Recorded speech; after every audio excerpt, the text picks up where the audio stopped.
मेरे पास समय नहीं है, मैं सच कह रहा हूँ, समय नहीं है। तो उस समय आपके अंतःकरण में विराजित प्रभु पूछते हैं, तेरे पास सच में समय नहीं है? समय नहीं, तो नित्या ने झूठ क्यों बोला? सब स्वरूपों के दर्शन होते थे, भगवान नारायण के दर्शनों में बड़े बड़ी अनुभूतियां होती थी, पर पता है राम जी मिलेंगे उसी दिन पिघल जाएंगे। फिर भक्त बालक ओम प्रकाश बचपन में ही श्री कृष्ण को दिल दे बैठे। 5 रुपए सैलरी है, वहां 50,000 का प्रस्ताव देने वाले लोग। और ऐसे में भाई जी ने, भगवान भी परीक्षा लेते हैं, साधक नंबर देता है कि मैं कहाँ खड़ा हूँ, आज मुझसे ये गलती हुई, ये मुझे कहना नहीं चाहिए था, ऐसा मेरे को व्यवहार नहीं करना चाहिए था, आज मैंने यहाँ झूठ बोला, ये गलत बात थी।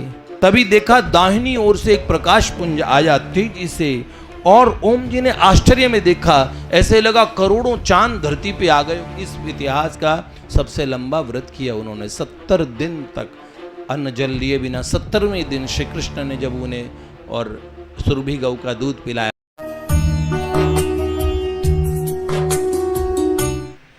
पूज्य भाई जी के चरित्र में ये एक विशेष पड़ाव है। हमने कल इस विषय में चर्चा की थी कि भगवान, जब जीव के भगवान से मिलने का समय आता है, भाग्योदयेन बहुजन्म समर्जितेन सत्संगमं च लभते पुरुषो यदा वे। जिस समय बहुत जन्मों का भाग्य उदय होता है, उस समय भगवान सत्संग देते हैं। भाई जी बंबई में जो लोग पहली बार आए वो भी समझ ले, परम पूज्य भाई जी श्री हनुमान प्रसाद पोद्दार जी, जो भाई जी का इधर चित्र है, उनका चरित्र चल रहा है। आगे की बात आपको समझ में आ जाएगी कि एक महापुरुष भगवान से कैसे मिलते हैं। तो भाई जी के बंबई के जीवन काल को हमने 1926 तक हम पहुंच गए। कल हमने बताया कल्याण का पहला अंक छपा, पहली बार कल्याण छपी, और भाई जी गंगा तट पे भजन करना चाहते थे, पर सेठ जी चाहते थे कि गीता प्रेस का काम भाई जी करें। अब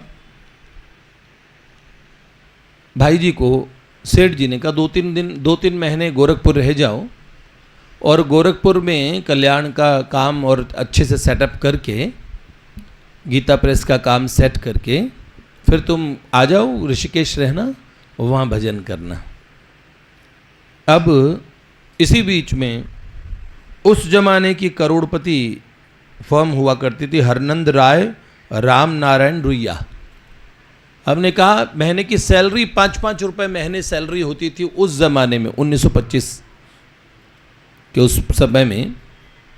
भाई जी को और जो उसके मालिक थे राम नारायण रुइया जी, उन्होंने, भाई जी मुंबई किसी काम से आए, दोबारा गोरखपुर से रामकृष्ण डालमिया जी के काम से आए। तो उस समय राम नारायण रुइया जी ने भाई जी को प्रस्ताव दिया कि मेरी फर्म, मेरी जो बिजनेस है, मेरी जो कंपनी है, बस बच्चे भी छोटे हैं और मैं वृद्ध हो चला हूँ, तो सब मैं कानूनन आपके पास सारी पावर आपको लिखित रूप से दे रहा हूँ।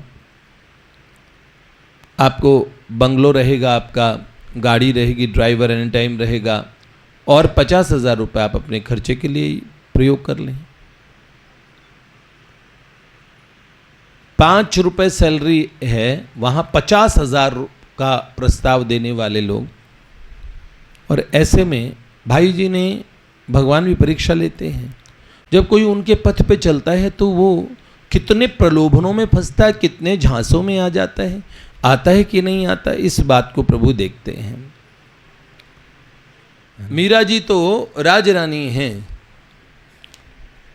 और जब उनके मन में आया हरि बिन नाई सरेरी माई, हरि बिन नाई सरेरी माई, हरि बिन नाई सरेरी माई। जब अब आपके बिना, आपके दर्शन के बिना सरकार हम रह नहीं पाएंगे। जब जब प्रेमियों को ऐसी लगन लगती है, उस लगन, उस ज्वाला में जो अन्य विषयों की कामना हैं, और जिसे हम प्रपंच कहते हैं कि हाय दुनिया के काम इतने हैं कि जगत के रिश्तेदारों ने बिछाया जाल माया का, तो रिश्तेदार कोई भी बाधा नहीं है, बाधा हम खुद हैं। जब इस पथ पे चलते हैं, पहले दिन जिस उत्साह के साथ चले थे, अगर उस उत्साह को बचा के कुछ वर्षों तक देखो, या तो धधक के ऐसी उत्कंठा आ जाए, मुहूर्त ज्वलनम श्रेयम, मुहूर्त भर के लिए ही सही धधक के जिए कोई व्यक्ति, न तो धूमाय तुम चिरम। तो ऐसी जब कामना हो जाए भगवान के मुझे दर्शन करने हैं, प्रेमियों ने कर लिए वो दर्शन। स्वामी रामतीर्थ के जब लगन लगी,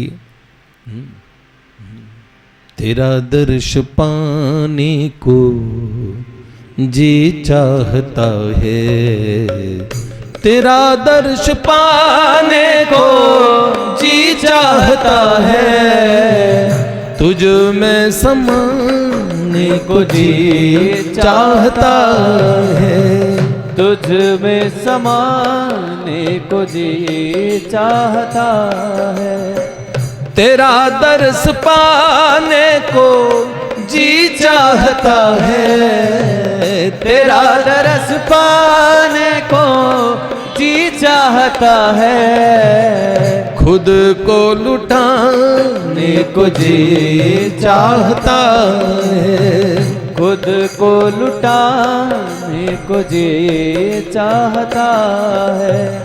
अरे सरकार, अब दरस बिन दुखन लागे नैन, आँखियां हरि दर्शन की प्यासी।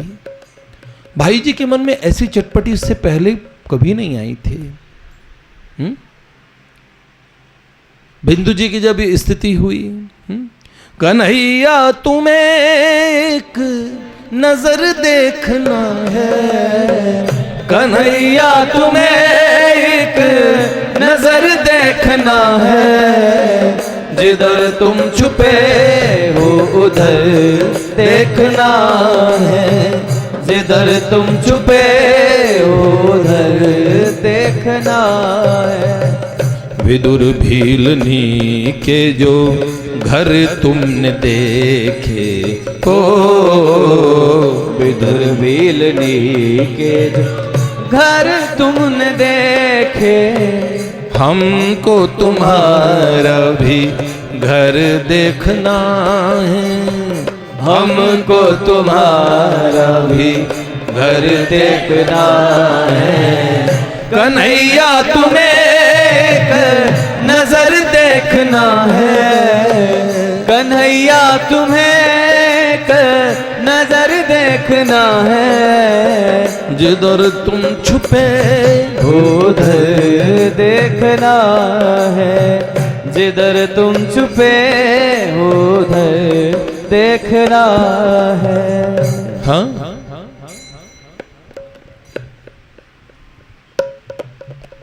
ऐसी स्थिति जिस भी प्रेमी की हो जाएगी, सरकार अब आपको नहीं देखेंगे, आपसे मिलेंगे नहीं। और भगवान देखिए, जब भी बड़े बड़े सिद्ध भी भगवान लोक कल्याण का कार्य उनसे कराते हैं। अब 12 महाभगवतों में से एक देवर्षि नारद जी के स्वरूप थे। श्री सुरसुरानंद जी का चरित्र मैंने बड़ा डिटेल में सुनाया था आप लोगों को अयोध्या में।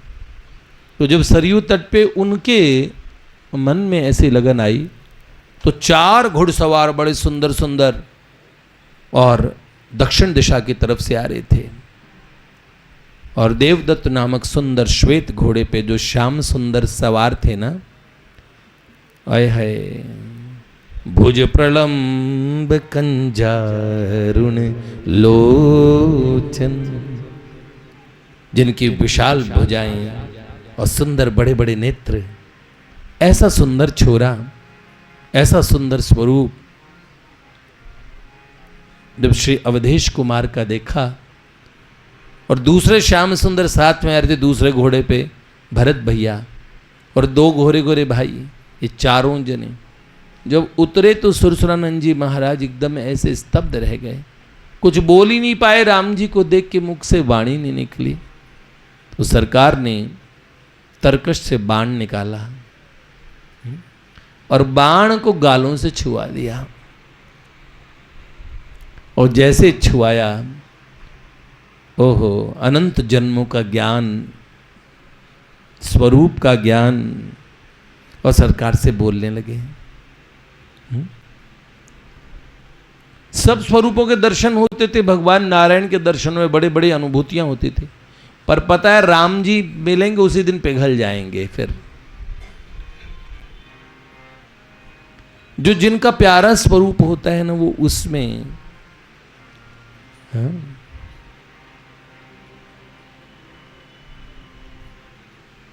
ऐसी बात थी।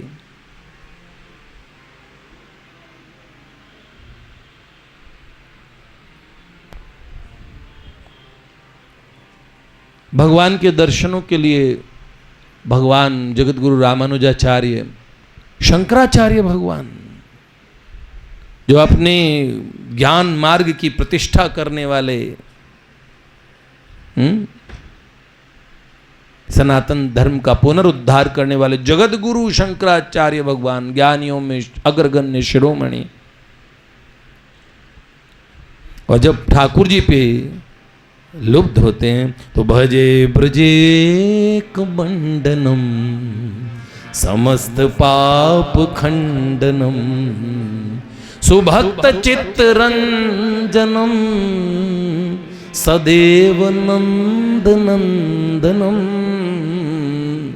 सुभिक्ष गोच्छमस्तकम सुनाद वेणुहस्तकम अनंगरंग सागरम नमामि कृष्ण नागरम।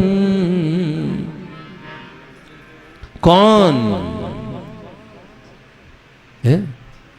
बिल्व मंगल ठाकुर शैव हैं, और जब ठाकुर जी के लिए बावले हुए, कनक कमल मालम केशि कंसादिकालम समर भुवि करालम प्रेम वापी मरालम। प्रेम वापी मतलब प्रेम की बावड़ी के हंस हैं कन्हैया। प्रेम वापी, प्रेम का जो सरोवर है उसके मराल राजहंस, आपके प्रेमियों, प्रेम के जो हृदय में मोती भरे पड़े ना, ये आंसुओं के मोती, इन्हें बिन बिन के चुगने वाले कन्हैया है। नहीं बिंदु के अश्रु जल बिंदु है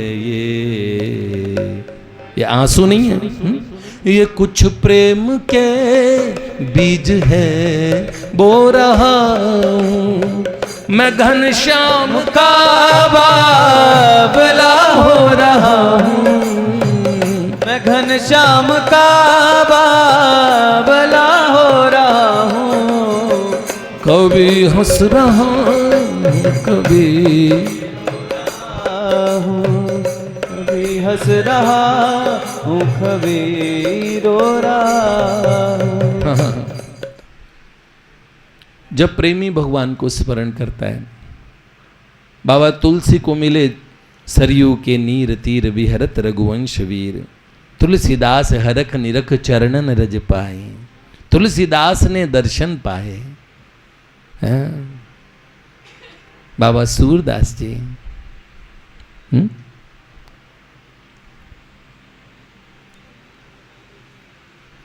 कैसे इन लोगों को मिले, पर इनमें लगन थी। वो लगन फिर पीछे नहीं हटती।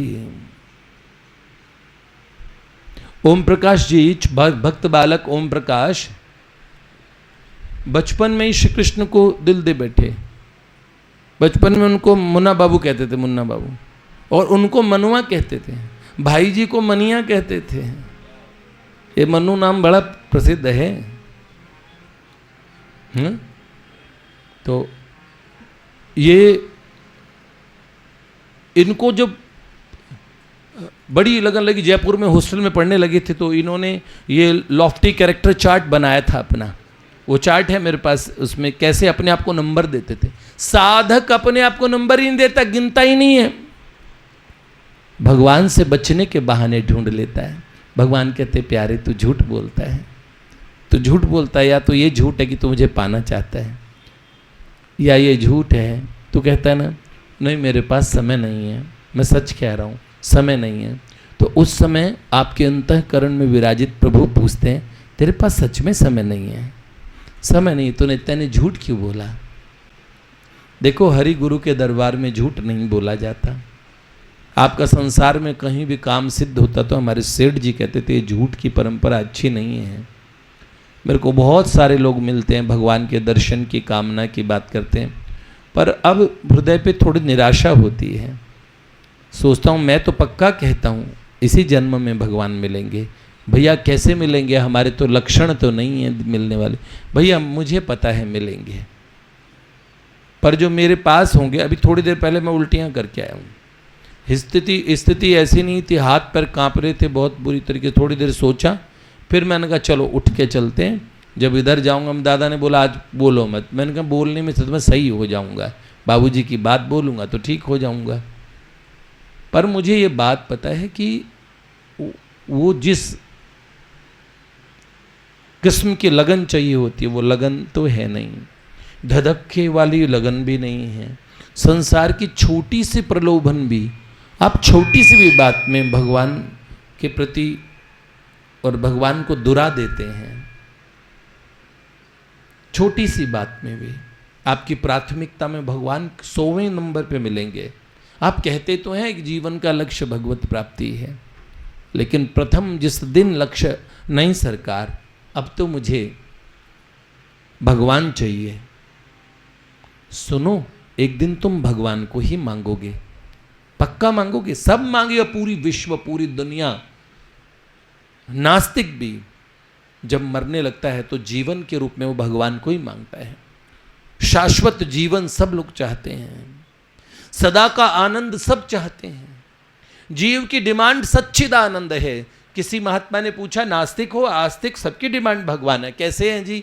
सद, तुम आज जीना चाहते हो फिर कभी मर जाना चाहते हो क्या? नहीं नहीं, हर आदमी सद चाहता है। सद, तुम अज्ञा, सद मतलब सदा रहूं, शाश्वत रहूं। और चिद चाहता है, चिद मतलब मैं कोई विषय में इडियट रहूं, स्टूपिड रहूं, मूर्ख रहूं, नहीं, मुझे सब नॉलेज होनी चाहिए। तो ज्ञान को सब चाहते हैं ना, नॉलेज सब जानना सब चाहते। चिद मतलब ज्ञान स्वरूप, सद मतलब सदा सत स्वरूप, सदा रहने वाला। और आनंद मतलब खुश, बस मौज होती रहे, खाने की मौज हो, घूमने की मौज हो, और बस मौज मौज मौज सदा।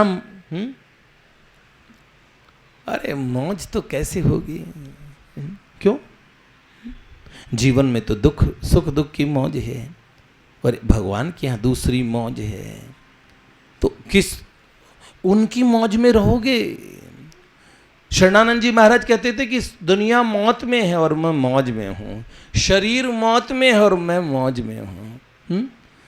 तो एक गाना सुना तुमने, सागर की बाहों में मौजें हैं जितनी, हमको भी तुमसे मोहब्बत है उतनी, तुम्हें यूं ही चाहेंगे जब तक है दम।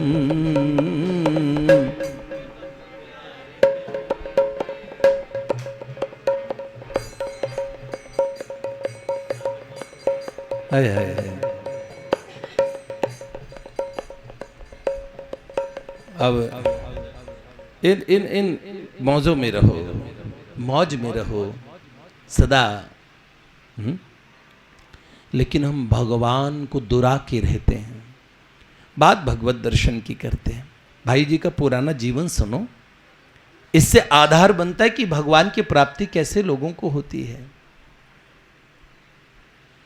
वैसा चित्त नहीं बनाएंगे तो भगवान मिलेंगे कैसे। गुरु की वाणी पे इतना भरोसा है कि भैया ने कहा है तो मिलेंगे, तो उतना भैया पे भरोसा भी है क्या? कहने की बात होती है बेटे, वो भरोसा भी नहीं है। बाबा सूरदास जी तरीका बताते हैं, मन रे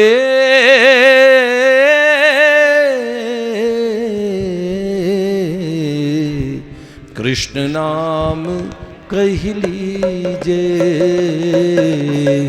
कृष्ण नाम कह लीजे, गुरु के वचन अटल करि मान, साधु समागम कीजे,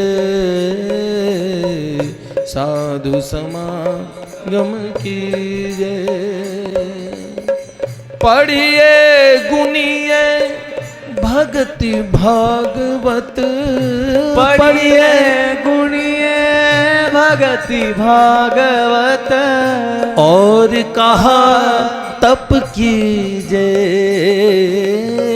और कहा तप कीजे। मन रे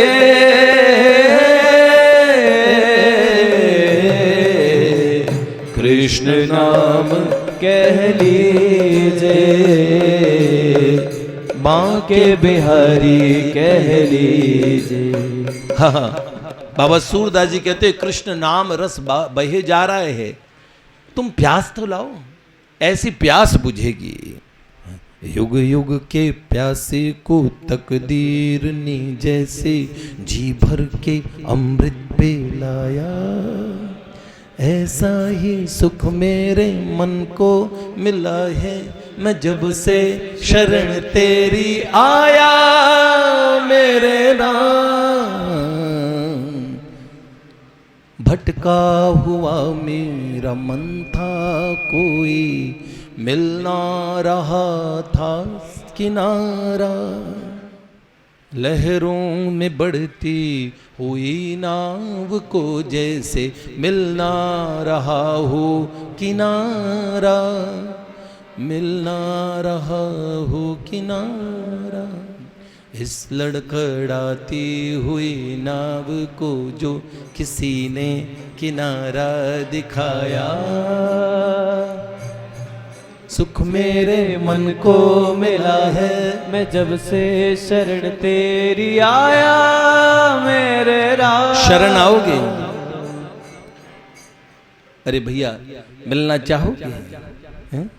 कनक कमल मालम केशि कंसादिकालम, समर भुवि करालम, प्रेम वापी मरालम, निखिल भुवन पालम, पुण्यवल्ली प्रवालो, वसतु हृदि मदीये, सेव गोपाल बाल। मधुर मधुर बिंबे मंजुलम मंदहासे, शिशिरम अमृत नादे, शीतलम दृष्टिपाते। हाय हाय हाय। विपुलमरुण नेत्रे विश्रुतं वेणुनादे, मरकतमणि नीलम बालमालोकयेनु। अरे भैया, जो कभी मिलना चाहेगा उसे भगवान मिलेंगे। और एक बात बताता हूँ बेटा, इस बात को ध्यान रखना, भी थोड़ी देर बाद में उसका जिक्र आएगा ध्यान का, तो मुझे याद दिला देना कि एक बात बतानी बड़ी गहरी। तो ऐसे भक्त बालक ओम प्रकाश जी छोटी सी उम्र में भगवान मिल गए, बड़ी छोटी सी अवस्था में। वो लॉफ्टी कैरेक्टर चार्ट बनाते थे, अपने आप को नंबर देते थे, साधक नंबर देता है कि मैं कहाँ खड़ा हूँ। आज मुझसे ये गलती हुई, ये मुझे कहना नहीं चाहिए था, ऐसा मेरे को व्यवहार नहीं करना चाहिए था, आज मैंने यहाँ झूठ बोला, ये गलत बात थी, मैं ऐसे कर रहा था। प्रभु मुझे तो आपकी प्राप्ति करनी थी ना, देखो मैं कहाँ, मैं क्या कर रहा हूँ, ऐसा मुझे करना चाहिए क्या नहीं। एक एक बार परम पूज्य बाबा बच्चे थे ना, तो भगवान का चेहरा दिखा करते थे, तो अपने मन में अपने इष्ट देव के चेहरे को देखने की कोशिश करो। और भैया जी हमने भी भगवान देखे नहीं है ना। आप कोई प्यारा चित्र, आपको कोई भगवान का स्वरूप प्यारा लगता है, उस चित्र को देखो, उसमें आपको एक दिन भाव भंगिमाएं दिखने लग जाएगी। बाबा के सामने देखो हमने भी देखने की हद कर दी और वो भी तस्वीर से बाहर निकल आए। ऐसी बात होती है, एक दिन ये जो तस्वीरें तस्वीर नहीं रहती है। तो बाल्यकाल से ही भक्त बालक ओम प्रकाश जी का विश्वास तो प्रभु में बड़ा था।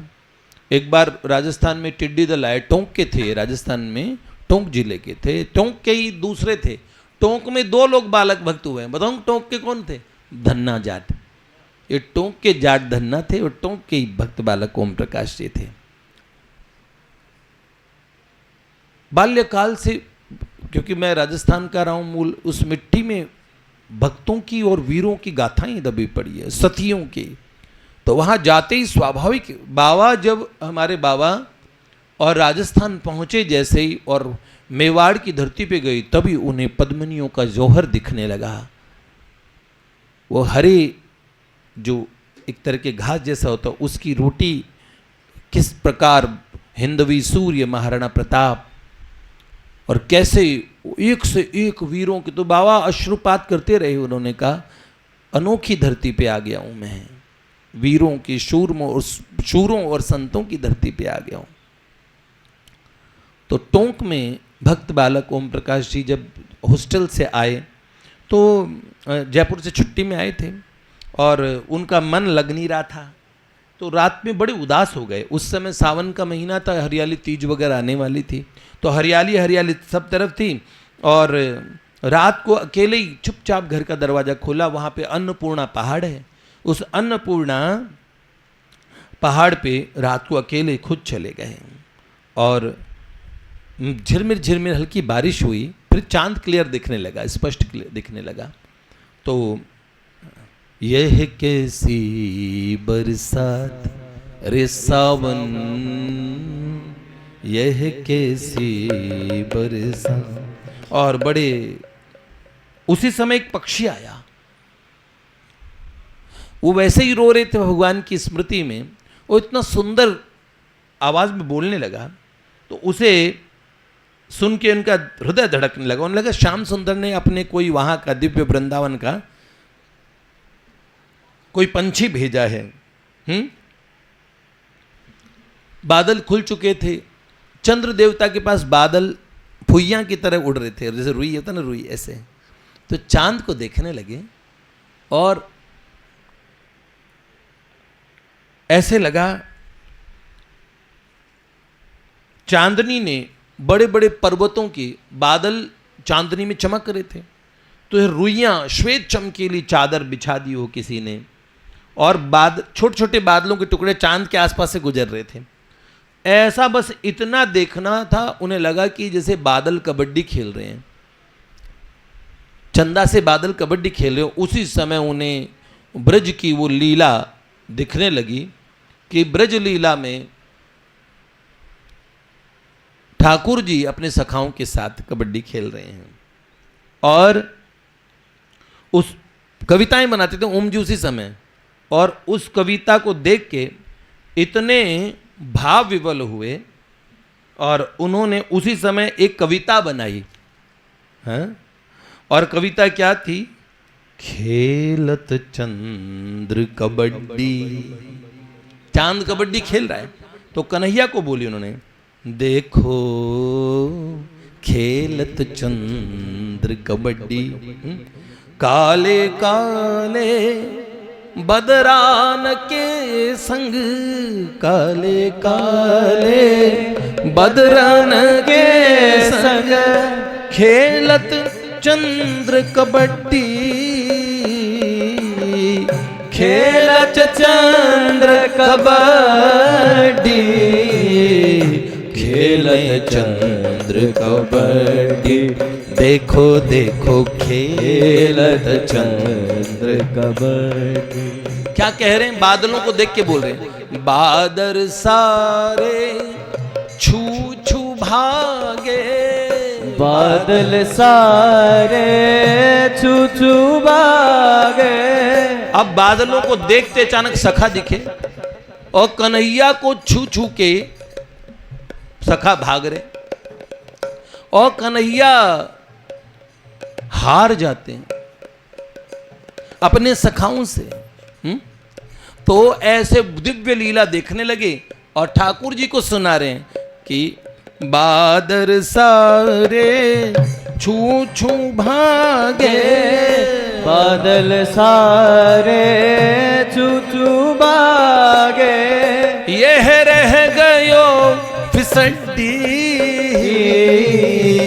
यह रह गयो फिसड्डी, यह रह गयो फिसड्डी। देखो देखो खेलत चांद कबड्डी। अब ऐसे बोले देखो ये फिसड्डी रह गए, हमारे कन्हैया फिसड्डी रह गए और सारे बादल छू मतलब सखा छू चुके। और अब चांद को बोलते बोलते ठाकुर जी को बोलने लगे, हार गए अजिलाल जी तुम तो, हार गए अजी लाल जी तुम तो, खुल गई तुम्हारी चड्डी, खुल गई तुम्हारी चड्डी, खुल गई तुम्हारी चड्डी चड्डी चड्डी, लाला दे गई तुम्हारी लगोटी, देखो खेलत चंद्र कबड्डी, नेक संभल के यो वरना, नेक संभल के चलियो वरना, टूट जाएगी हड्डी, टूट जाएगी हड्डी, ओ मैं तुम्हारी चाल देख कर, ओम तुम्हारी चाल देख कर, भूले खेल खिलड़ी लाला, भूले खेल खिलड़ी, देखो खेलत चंद्र कबड्डी, सखन संग चंद्र कबड्डी। अपने भावों को ऐसे गुनगुनाते गुनगुनाते इतने जोर जोर से रोने लगे और हा सखा हा जीवन धन प्राण धन ऐसे कह कह के जैसे रोए भूमि पे पछाड़ खा के गिरे, तभी देखा दाहिनी ओर से एक प्रकाश पुंज आया तेजी से और ओम जी ने आश्चर्य में देखा, ऐसे लगा करोड़ों चांद धरती पे आ गए हो, अन्नपूर्णा पहाड़ पूरा जगमगाने लगा। और उसी समय उस विलक्षण प्रकाश पुंज से एक बार ओम जी स्तब्ध हुए और थोड़ी देर बाद में उसमें से गाढ़ नील प्रकाश निकलते हुए सुंदर मुरली मनोहर श्याम सुंदर वंशी लिए श्री कृष्ण चंद्र प्रकट हो गए। और ओम भगवान के चरणों में ऐसे साष्टांग पड़े, कई देर तक पड़े रहे, चरण पकड़ के थोड़ी देर बाद आंख खोलते हैं तो न प्रकाश था, पूरे जैसा चांद था वैसा सब कुछ वैसा का वैसा प्रकट हो गया। और उनके मन में इसी बात का दुख हो गया, यार तुमने चकमा दे दिया, ये प्रणाम करना ही नहीं चाहिए था, ये जो दंडौत करने के चक्कर में मैंने सोचा थोड़े शिष्टाचार होना चाहिए। ठाकुर जी को कहते थे ए मिस्टर, ठाकुर जी का नाम रखा मिस्टर पौने आठ, ठाकुर जी को लेटर लिखा करते थे और वो ए पौने आठ, मिस्टर पौने आठ, और क्या हालचाल है जनाब, दिमाग इस्तीफा दे चुका है, ऐसे करके बोला करते थे और बहुत ठाकुर जी से। और फिर याद रखें इस इतिहास का सबसे लंबा व्रत किया उन्होंने, 70 दिन तक अन्न जल लिए बिना। 70वें दिन श्री कृष्ण ने जब उन्हें और सुरभि गऊ का दूध पिलाया तब भगवान के धाम चले गए शरीर छोड़ के। बहुत इंटेलिजेंट बालक थे। तो इस युग में अपनी और उन्हें श्री कृष्ण के दर्शन तो पहले ही हो गए, उन्होंने दर्शन के लिए साधना नहीं की थी, श्री कृष्ण ने उनसे साधना कराई कि ये तुम्हें करनी है। तो ये बात बहुत बड़ी है।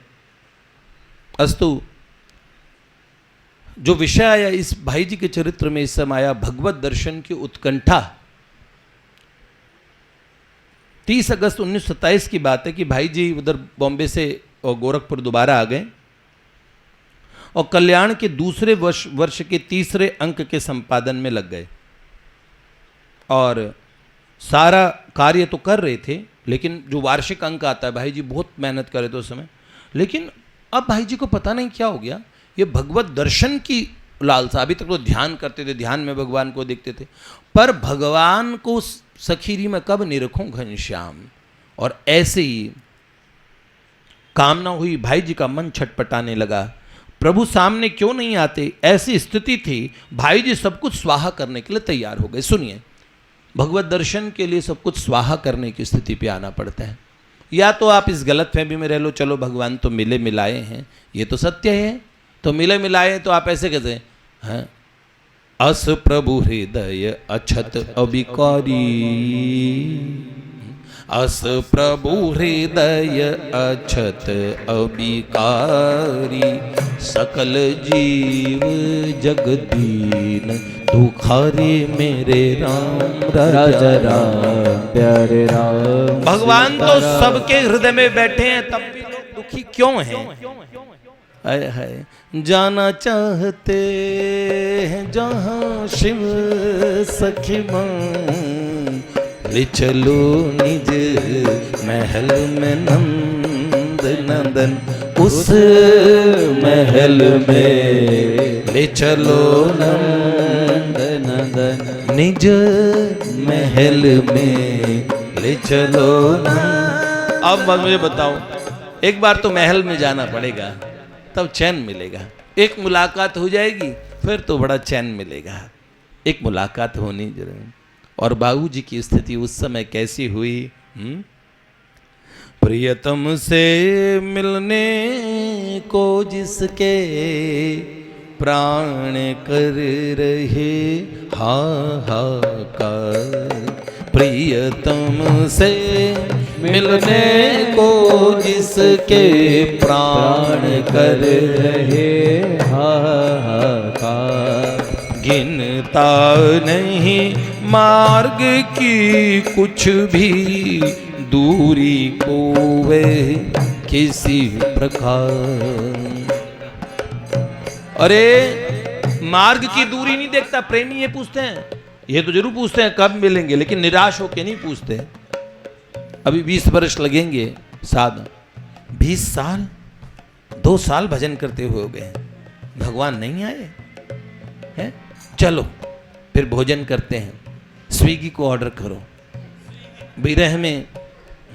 विरह में ज़्यादा खाऊंगा, है ना, मोमोज खाता हूँ, चलो थोड़ा विरह की अग्नि को शांत कर लेता हूँ। क्या है, क्या है, चलो पुशअप मार के आता हूँ जिम में, टोले बना लो। पता है शरीर नश्वर है, थोड़ी राख ज़्यादा बनेगी, लेकिन भगवान तो बहुत दूर की बात है। फिर वो दूरदर्शी हो जाता है, और दूरदर्शियों को भगवान दूरबीन लगा के भी नहीं दिखते हैं। हाँ, ऐसा काम जो प्रेमी है वो मार्ग की दूरी को भी नहीं देखता है? कुछ ना बिगड़ेगा तेरा जाना का बन जाने के। आए है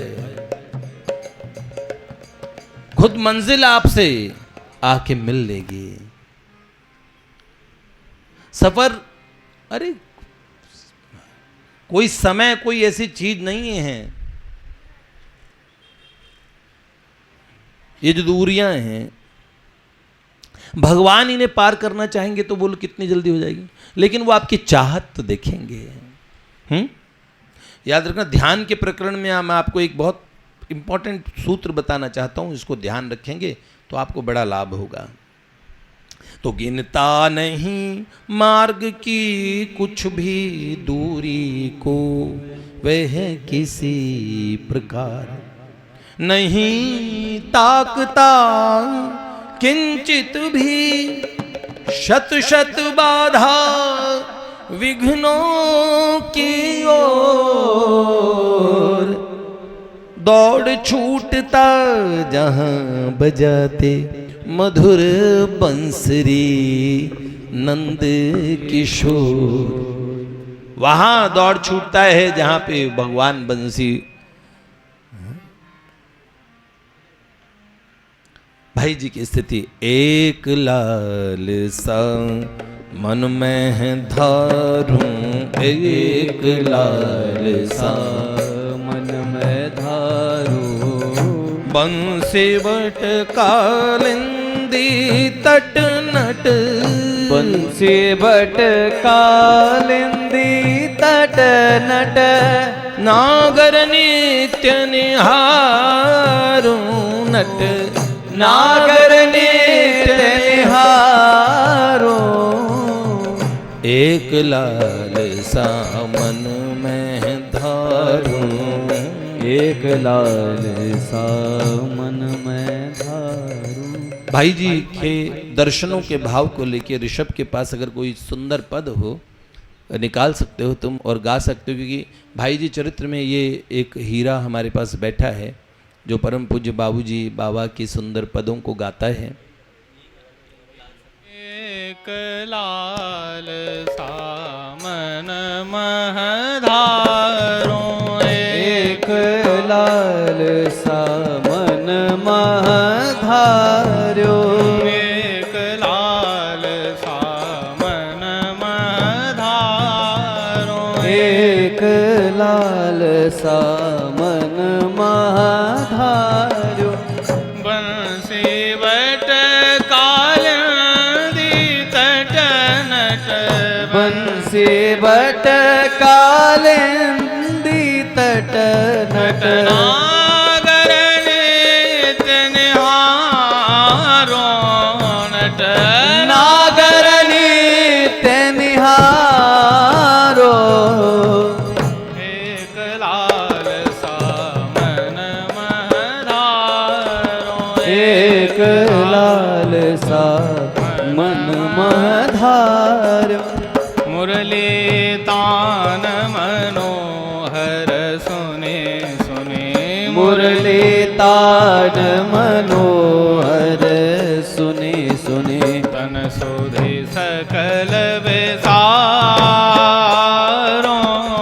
तन सुधि सकल विसारो,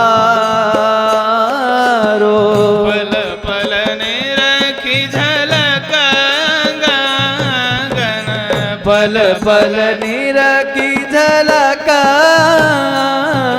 हे पुलकित तन मनवारों, पुलकित तन मनवारो, एक लाल सा मन मह धारूं, एक लाल सा मन मह धार्यो, रिझहूं श्याम मनाए गाए गुण, रिझहूं श्याम मनाए गाए गुण, गुंजमाल गरडारों, गुंजमाल गलडारो, परमानंद भूली जग सगरों, परमानंद भूली जग सगरो, भूली जग सगरों, भूली जग सगरों, भूली जग सगरो, भूली जग सगरो, परमानंद भूली जग सगरों, परमानंद भूली जग सगरो, श्याम ही श्याम पुकारो, श्याम ही श्याम पुकारो, श्याम ही श्याम पुकारो, श्याम ही श्याम पुकारो, एक लाल सा मन मह धारूं, एक लाल सा मन मह धार्यो, बंसी बट कालिंदी तट नट, बन से बट कालेंदी तट नट नट, नागर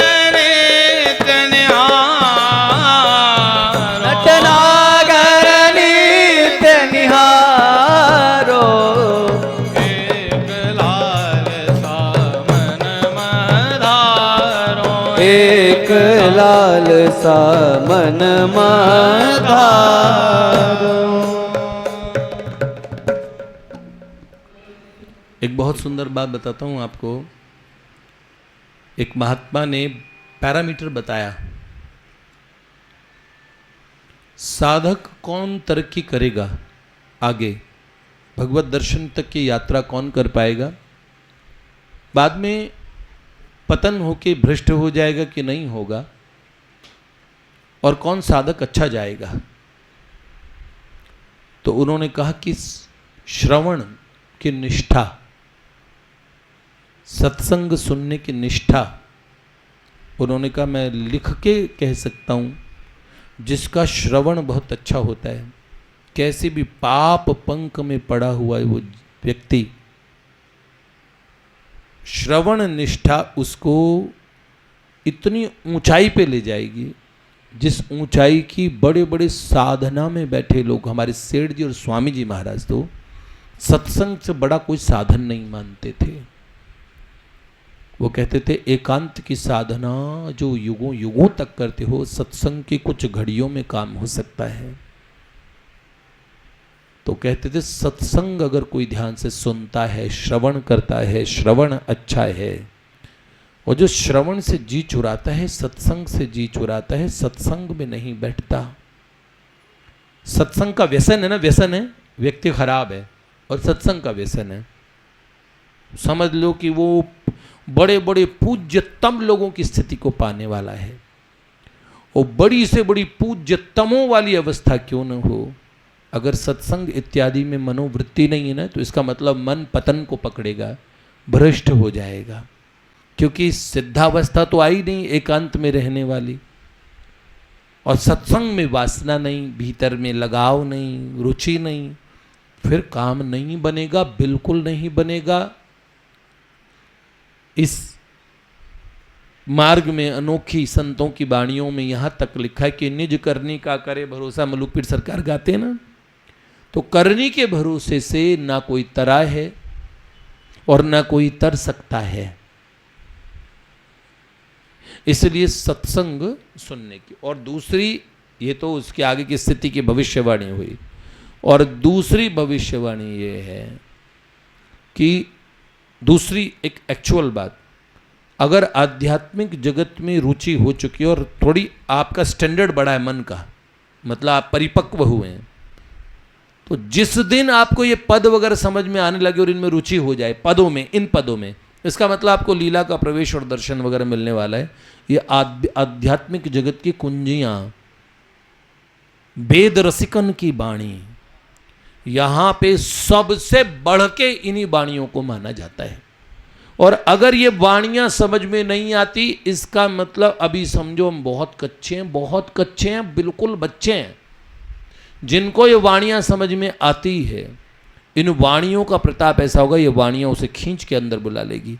ये वाणियां नहीं, ये कुंजियां हैं। एक बार साधु कृष्ण प्रेम जी रोने लगे। बाबा याद है, अपनी कुटिया में जा रहे थे शौचालय से, तो कुएं के पास बाबा जैसे स्नान करके आए, फिर बाबा जब जा रहे थे तो साधु कृष्ण प्रेम जी ने और नंददास जी का पद गाया।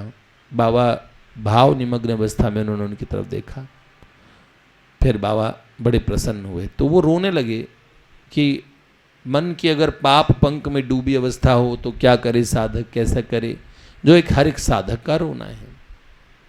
बाबा ने कहा ये जो पद हैं, इनको साधारण वाणी, इनको शब्द मत मानना, यही वो साधन हैं जो वहां तक पहुंचाते हैं। अगर किसी को भाई जी के पद नहीं समझ में आते और पदों में रुचि नहीं है, रस है ना, रस हिलोरे मारता है, रस भीतर से, वो आपके अनंत जन्मों के और क्या आपके मोहल्ले के विकार भी लिया हो, आपके गांव के और आपके शहर के विकार भी लिया हो, जिस दिन रस के प्रवाह में बहोगे उस दिन आपके आसपास के सब लोगों के विकार बह जाएंगे। बहुत बड़ी चीज़ है। लेकिन इन पदों में रुचि अगर हो रही कि नहीं हो रही, और हमें कुछ समझ भी, पल्ले भी पड़ रहा है कि नहीं पड़ रहा, अव्वल तो हम एक अक्षर भी पढ़ते नहीं हैं, सुनते ही नहीं हैं। ये भाई जी का पद है, हम लोगों को ये पता न हो। मुझे रसिकों के पद बड़े प्रिय है। बाबूजी के ये शब्द हैं, वो एक प्रवचन में कहा था उन्होंने, ये किसी और की हो सकता वाणी हो। हाँ, साधु कृष्ण प्रेम जी कहा कि लोहे के पेड़ हरे होंगे, तू गीत प्रेम के गाता जा, धरती नम अवश्य होगी, तू प्रेम सुधा सरसाता जा। लोहे के पेड़ हरे हो जाएंगे एक दिन। तो इसलिए मैं आपको एक बात बोलता हूं, ये जो पद वगैरह है ना, इन पदों को ऐसे ही नहीं, कान इनमें जरा एक बार चित्त दो और देखो, एक दिन रहस्यों का उद्घाटन इनके माध्यम से होगा। बेटा कुछ चीजें जो क्रियाएं होती ना, आपको छोटी छोटी क्रियाएं, आप चाहते हो तो भगवान का दर्शन, जैसे आज भगवान के दर्शन कैसे किया, आहा बड़े प्यारे लग रहे हो। एक एक चीज पता होनी चाहिए, अच्छा आज ऐसे लग रहे हैं, दर्शन किया तो ऐसे दर्शन किया। भगवान के ये प्रकट दर्शन, बस आपको ये दर्शन की वो अवस्था है जिसमें भगवान आपसे बोल नहीं रहे हैं, अपना दिव्य प्रकाश, अपना दिव्य तेज उस स्वरूप में नहीं, आपसे दो बात नहीं कर रहे हैं, लेकिन ये भी दर्शन माना जाता है। लेकिन जो वास्तव में एक जिसके जीव के अंदर ऐसा भाव रहता है उस चीज़ का, वो क्या रहता है, भगवान तो मेरे से चले बोले, वो दर्शन जो भगवान कहे हाँ बेटा तथास्तु वाले, अगर वो दर्शन करने तो इन्हीं दर्शनों से साक्षात दर्शन जैसे भाव करते करते इन्हें देखें तो ये आपसे पलकें झपकाएंगे नहीं, बोलेंगे, खेलेंगे, चलेंगे, पर दर्शनों को फॉर्मेलिटी नहीं करो। आपको लगता है कि वो श्री विग्रह है, पर कुंज में बैठे प्रिया प्रियतम आपकी एक एक गतिविधि को जानते हैं। प्रिया जो प्रियतम से हर बात पर डिस्कस करती है, किसकी क्या स्थिति चल रही है, क्या होगा आगे, कैसे होगा। देखो दंभ काम क्रोध से भी गंदी वस्तु है। दंभ मतलब हम बड़े हो गए, अब हम बड़े हैं, हमें खूब ज्ञान है, खूब नॉलेज है, अरे हमसे पूछो ना हम बताएंगे, अरे हमसे पूछो। ये तो होगा जैसे गांव के देहात के 4 लोग हुक्का लेके बैठे और पूरे ब्रह्मांड का नियम कर डाल दो। इतना सरल चीज़ नहीं है ये। यहीं से बैठे बैठे वो इंदिरा गांधी को हटा देते हैं, यहीं से मोदी की गवर्नमेंट गिरा देंगे, यहीं से वो जॉर्ज सोरोस को, ट्रंप की गवर्नमेंट गिरा देंगे, हैं। और बीड़ी खरीदने के पैसे नहीं पास में, अगर एक बीड़ी तो पिलाइयो, यहीं वो सारी राय उससे ले लो, वो कूटनीति शूटनीति वो सारी वही जानता है। इस तरीके से अज्ञान की स्थिति में रहते हुए और ख्वाब में पकौड़े तल रहे हैं बेचारे, क्या फायदा। सही, ऐसा नहीं। इसलिए वास्तविक स्थिति का सामना करो, दंभ आपको कोई लाभ नहीं देगा। इसलिए एक्चुअल साधक बन के तो जीवो। मैंने तो साधकों का ही अभाव देखना शुरू कर दिया कि साधक है ही नहीं। छोटी छोटी बातों में इतना भीषण अहंकार लेके घूमने वाला साधक नहीं हो सकता, भगवान के प्रेम का पथिक नहीं हो सकता, उनका प्यासा नहीं हो सकता। सबके पास सबके काम की प्रायोरिटीज हैं, मेरे को अपना धंधा चलाना, मेरे को ये चीज़ करनी है। सुनो, स्वामी जी 12 बजे जाग जाते थे, 12 बजे, 11 बजे तक फ्री होते थे, कभी कभी 10 बजे फ्री होते थे, 12 बजे तक, 12 बजे जाग के फिर अपने काम में सारी रात, और सुबह 4 बजे से पहले 12 बजे स्नान कर लिया करते थे। किसी ने बोला स्वामी जी महाराज स्नान सुबह ब्रह्म मुहूर्त का, तो फिर ठीक है, तब से पहले 12 बजे से अपना जप वगैरह शुरू कर देते थे। रात में पुस्तकों के लिए बातें, रहस्य की बातें बताया करते थे, धवन जी वगैरह को बुला लिया करते थे, ये देखो, ये नोट करो, ये बात ध्यान देने लायक है। कितना सत्संग के चाव। आप समझो, अस्वस्थ से अस्वस्थ अवस्था में सत्संग किया उन्होंने, पर जीवन काल एकदम ऐसा कस लिया। कुछ ऐसा करो बेटा, साधक बने हो तो अब संसार के सुख का हर व्यक्ति को 10 रुपया 20 रुपये दे के अनुभव हो जाता है, क्योंकि एक पोपिंस का अनुभव करना है तो 2 रुपये की, वो 5 रुपये की टॉफ़ी आती है। जैसे जैसे आपके पास हैसियत रुपये की बढ़ती है, वैसे वैसे संसार का सुख आदमी को लगता है मिल गया मुझे। लेकिन सारा ही अंतवत्तु फलम तेषाम तद भवत्यल्पमेधसाम। एक दिन ना इंद्रियां रहेगी इन्हें भोगने वाली, और ना ये सुख रहेंगे तुम्हारे, ये किसी और के बन चुके होंगे, तुम्हारे नहीं रहेंगे, तुम्हें धोखा दे के जाएंगे। अंतहु तो ही तजेंगे पामर क्यों न तजे अभहीते। कहते तो हो हमें श्री कृष्ण का दर्शन करना है, राम जी का दर्शन करना है, महादेव का दर्शन करना है, पर धोखा देते हो बेटा अपने आप को। ऐसे नहीं होता। इसलिए भाई जी के दर्शनों की स्थिति को सुनो तो अपने मन को भी थोड़ा जागृत करो, और एकदम कॉन्शियस होके जब साधन के, अगर धीरे धीरे साधन हो कोई बात नहीं, पर सतत रहे, लगातार रहे ये चाहत, बरसों तक भी आप साधक तो बने रहे हो, आप गलती से सिद्ध बन के घूमने लगो इस गलत फहमी में। तो इसलिए मैं आपको ये कहता हूँ, इन पदों को समझें जीवन काल में। अभी देखो हाई पद रत्नाकर कुछ भी समझ आता है, जय जय प्रियतम को कुछ समझे, हम बाबा की जय, बाबू जी की जय, कुछ भी नहीं समझ में आता है। बाबा की जय, बाबा की जय तो रहेगी, ठीक है, आप रह गए, आप में कुछ भी नहीं आया जीवन में, न सेठ जी की, न स्वामी जी, न भाई जी, न बाबा, किसी के ढर्रे पे नहीं चल पाए, किसी के बताए पथ पे नहीं चल सके। सही है, तो इसीलिए ये बात है बेटा, इनको धीरे धीरे समझोगे तो बात आगे समझ आएगी।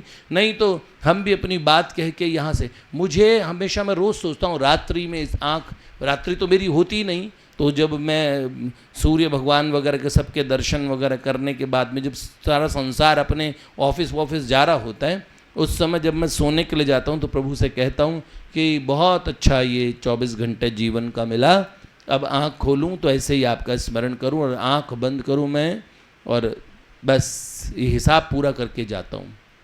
तो इसलिए सब लोगों के प्रति ये भगवान मुझे, मैंने सबको क्षमा कर दिया, और कोई मुझसे नाराज हो तो क्षमा करवा देना तुम्हारी, क्योंकि मुझे तो वापस आना नहीं है।